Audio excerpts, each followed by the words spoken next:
Alright guys, when you get to these inside corners on these doors, you have a gap when you slit your material to make the corner. So I put 600 down underneath first, instead of trying to fix that later on top. You just put your piece of 600 down, then when you come to this corner with your big piece, it's going to fold into this piece like this, into this piece like that. And then you can see, if you can see your 600 in there, it all blends together hopefully, and you won't even notice that. This is all covered up anyway with this ledge here. Gets covered with stainless steel, just decorative piece. So the only part you'll see is this little bitty corner right there. I just thought I'd go ahead and try to take care of it beforehand.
We're starting to stick it down.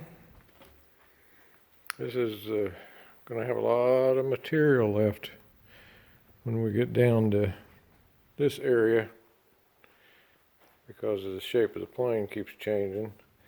We did not glue far enough, so we had to stop and get a little more glue on the two spots that needed it. So we got that glued. I'll give it another coat after a while, and I don't know if it'll be dry enough to do anything to today or not. We'll see. You have to cut this material. You notice I got it cut, but you couldn't see that from the time lapse, I'm sure. As it folds around here, of course, as it folds around this piece, you got all this extra material that will not fold, so you have to cut it as much as you can, because it has to wrap this bar, and then it will be trimmed off. But that's what we were trying to get this around here to get it stuck, and we did. And then I said, you know what, didn't feel any glue. You can kind of feel the stuff get stuck. But when he stuck his head underneath, why, there was no glue on the fabric where this was touching, so we heat released it. It still stuck pretty good with just the glue on one side, but we heated it, unstuck it. We just had a little spot. So we'll get some more glue on there and get her set up, and then we'll try to get her around there again, hopefully. Like I say, this stuff, you think you can pull hard enough on it to stretch it, but you can flatten out what's there, but it just does not stretch. I think when you get into the tight corners, like on these tips, you have to heat and pull, and then I think it will stretch. You know, you got your 10% stretch. You have to heat and pull around these corners to ever have a chance of making that corner without a wrinkle. But we'll see. I know how to make a wrinkle.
Alrighty, we got her tightened up.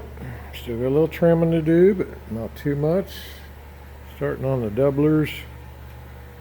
I got to put doubler around the handles. And I have to make doublers for all these pieces. I got a little, my heat job, I rolled the edge here when I ran down through. Evidently I had a little pressure on the inside and it rolled this. So I've got to heat this up and release this where it's back out flush like this. I see that I've got that in a few places down through here. I did better on the other side, but anyway, it's easy to release. Just put a little heat, and a lot of these spots like this, you can just reach in underneath it and put a little heat, and it'll just come right out of there. Most time you can just blow your heat from this direction, and it'll come out on its own.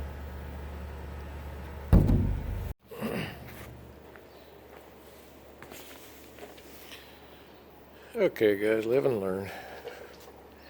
Do it the hard way sometimes.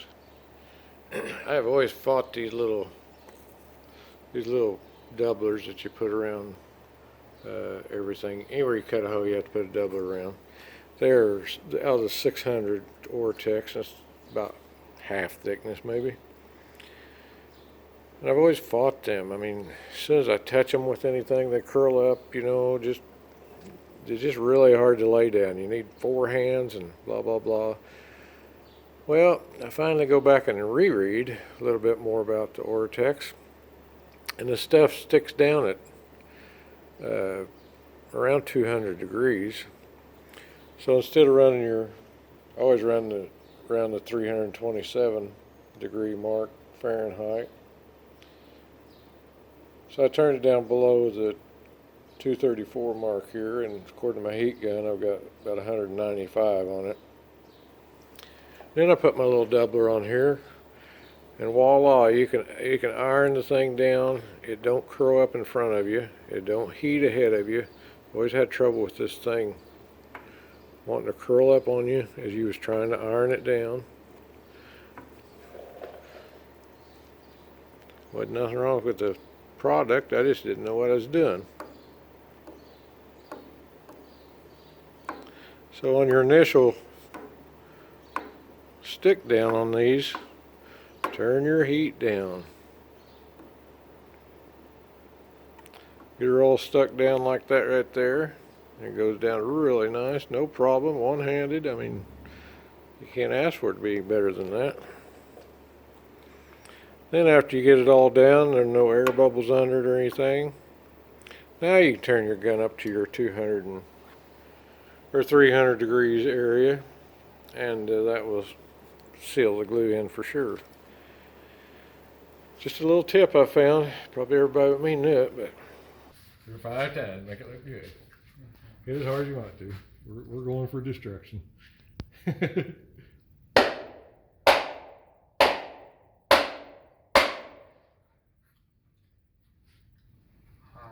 This is my nephew. He knew he could tear it up. No, I just Still one thing. Good job. Man, Good job. need a vest made out of that. Good stuff, ain't it? Man. Good stuff.